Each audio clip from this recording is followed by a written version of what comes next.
அனைவருக்கும் வணக்கம். நான் இன்ஸ்டாகிராம்ல வந்து டிஎன்டிஐபிஆர் உடைய அஃபிஷியல் இன்ஸ்டாகிராம் அக்கவுண்ட்டை வந்து நான் ஃபாலோ பண்றேன். டிஎன்டிஐபிஆர் அப்படிங்கிறது Tamil Nadu department of information and public relationship. தமிழ்ல வந்து தமிழ்நாடு செய்தி மற்றும் மக்கள் தொடர்பு துறை. ஸோ இந்த டிபார்ட்மெண்ட் உடைய ப்ரெடாமினன்ட் வேலை என்னன்னு பார்த்தீங்கன்னா, அரசுக்கும் மக்களுக்கும் ஒரு பாலமா இருந்து செயல்பட்டு அரசாங்கத்துல என்னென்னலாம் நடக்குதோ அதெல்லாம் மக்களுக்கு தெரியப்படுத்துறது தான் இந்த டிபார்ட்மெண்ட்டுடைய வேலை.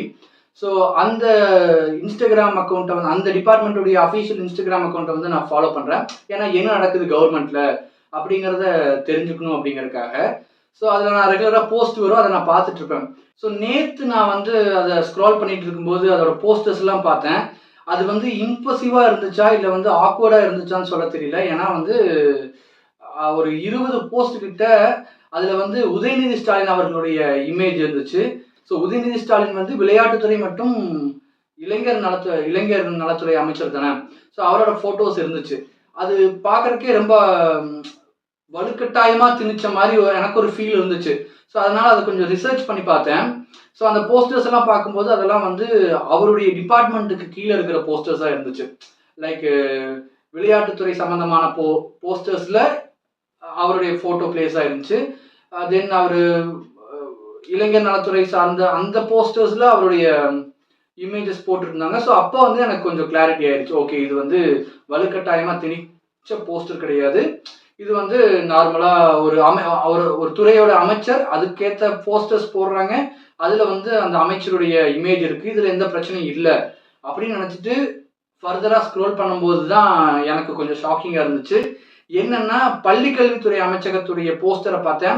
அதில் அன்பில் மகேஷ் பொய்யாமொழி அவர்களுடைய ஃபோட்டோ கிடையாது.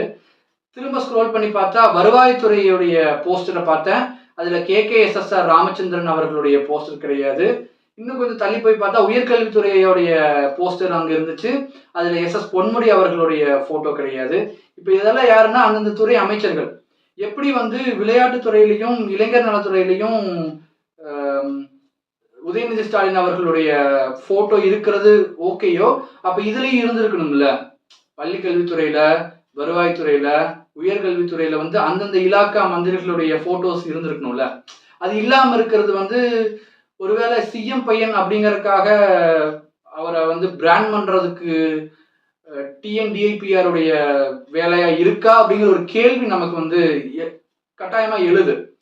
ஏன்னா உதயநிதி ஸ்டாலின் வந்து மக்களால் தேர்ந்தெடுக்கப்பட்ட ஒரு எம்எல்ஏ, அது போக திமுக அமைச்சரவையில ஒரு மந்திரி. அதுல எந்த ஒரு சந்தேகமும் கிடையாது. ஏன்னா இங்க வந்து மத்திய அரசுல வந்து மக்களால் தோற்கடிக்கப்பட்டவரே அமைச்சர் ஆகிறாங்க. ஸோ அப்படி இருக்கும்போது ஒரு மக்களால் தேர்ந்தெடுக்கப்பட்ட ஒரு எம்எல்ஏ வந்து அமைச்சராகி அதை வந்து ப்ரமோட் பண்றது எந்த ஒரு பிரச்சனையும் கிடையாது. ஆனா நார்மலா அடுத்த மற்ற மந்திரிகளுக்கும் அதே மாதிரியான ஒரு ப்ரொஜெக்ஷன் வேணும்ல. அது இல்லாம இவருக்கு மட்டும் அதுக்கு காரணம் என்ன, அவரு சீஃப் மினிஸ்டர் பையன் அப்படிங்கறதுக்காகவான்னு எனக்கு தெரியல. ஸோ அது எனக்கு தெரிஞ்சது, கண் முன்னாடியே தெரிஞ்சது. இப்போ நான் உனக்கு என்னப்பா பிரச்சனை, இதனால என்ன அப்படின்னு கேட்டீங்கன்னா ஒரு எக்ஸாம்பிள் சொல்றேன். ஸோ இப்போ எங்க அம்மா வந்து ஸ்கூல் டீச்சர். ஸோ எங்க அம்மா டீச்சர் என்ற ஒரே காரணத்துக்காக நான் போய் அவங்க ஸ்கூல்ல போய் அவங்க இருக்கிற கிளாஸ்ல போய் நான் பாடம் எடுக்க முடியாது.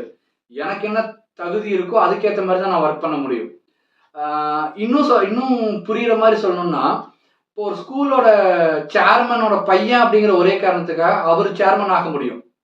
ஒரு ஸ்கூலுடைய சேர்மனுடைய பையன் என்ற ஒரே காரணத்தினால அவர் சேர்மன் ஆக முடியும், அவர் ஸ்கூலுக்கு போக முடியும், சேர்மன் ஆஃபீஸ் போக முடியும், எல்லாமே இருக்க முடியும். ஆனால் ஸ்கூல்ல போய் பாடம் நடத்த முடியாது. அவருக்கு தகுதி இருந்தால் மட்டும்தான் பாடம் நடத்த முடியும். ஸோ அதே மாதிரி தான் இப்போ முதலமைச்சர் மகன்கிற ஒரே காரணத்துக்காக உதயநிதி ஸ்டாலின் அவர்களை வந்து ப்ரொமோட் பண்றாங்களா அப்படிங்கிறது ஒரு கேள்வி. ஏன்னா அந்த போஸ்டர்ஸ் பார்க்கும்போது அப்படித்தான் இருந்துச்சு. ஈவன் வந்து வேற ஒரு இலாக்காவுடைய போஸ்டர்ல உதயநிதி ஸ்டாலின் அவர்களுடைய போஸ்டர் இருந்துச்சு. ஆனா அந்த துறை அமைச்சருடைய போஸ்டர் கிடையாது.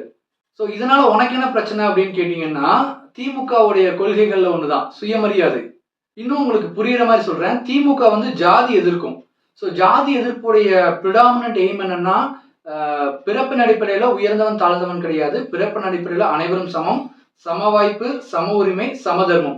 இதுதான் ஒரு கொள்கை. திமுகவோட ஒரு அடிப்படை கொள்கைகள் ஒண்ணு. முதலமைச்சரின் மகன் என்ற ஒரே காரணத்துக்காக ஒருத்தரை ப்ரிடாமினண்டா அவரை ஃபோக்கஸ் பண்றது தமிழ்நாடு அரசுடைய துறைக்கு அது சரியாங்கிற ஒரு கேள்வி எழும் இல்லையா? ஏன்னா திமுகவுடைய போஸ்டர்ஸ்லயோ இல்ல திமுக கட்சியுடைய போஸ்டர்ஸ்லயோ உதயநிதி ஸ்டாலின் போட்டோ இருக்கிறதோ, இல்ல திமுக இளைஞர் அணியில உதயநிதி ஸ்டாலின் போட்டோ இருக்கிறதோ, இல்ல போஸ்டர்ஸ்ல பிளக்ஸ்ல உதயநிதி ஸ்டாலின் போட்டோ இருக்கிறதோ எந்த பிரச்சனையும் கிடையாது. ஆனா அவருடைய போட்டோ வந்து தமிழ்நாடு செய்தி மற்றும் மக்கள் தொடர்பு துறையுடைய டிபார்ட்மெண்ட்டுடைய போஸ்டர்ஸ்ல வந்து ஹைலைட் ஆகிறது வந்து அது தவறு தானே. என்னதான் சரியா இருந்தாலும் மற்ற மந்திரிகளுக்கும் அதே மாதிரியான ப்ரொஜெக்ஷன் இல்லாம இருக்குல்ல, அந்த கேள்வி எழும்ல.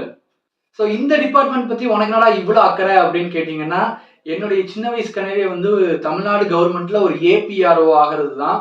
So Tamil Nadu department of information and public ரிலேஷன்ஷிப்ல ஏபிஆர்ஓ ஆகணுங்கிறது என்னோட சின்ன வயசு கனவு. சின்ன வயசுல இருந்து என்னுடைய கனவு. எம்ஏ ஜேர்னலிசம் படிச்சவங்களுக்கு பிரத்யேகமா வந்து அரசு வேலை கிடைக்கக்கூடிய ஒரே டிபார்ட்மெண்ட் வந்து Tamil Nadu information and public relationship. So நமக்கு எந்த டிபார்ட்மெண்ட் பிடிக்குமோ அந்த டிபார்ட்மெண்ட்ல இருக்கிற குறைகளை சுட்டி காட்டுறது நம்ம கடமை தானே. செய்தி மற்றும் மக்கள் தொடர்பு துறை வந்து மக்களுக்கு செய்தியை சொல்ற துறையா இருக்கணும்.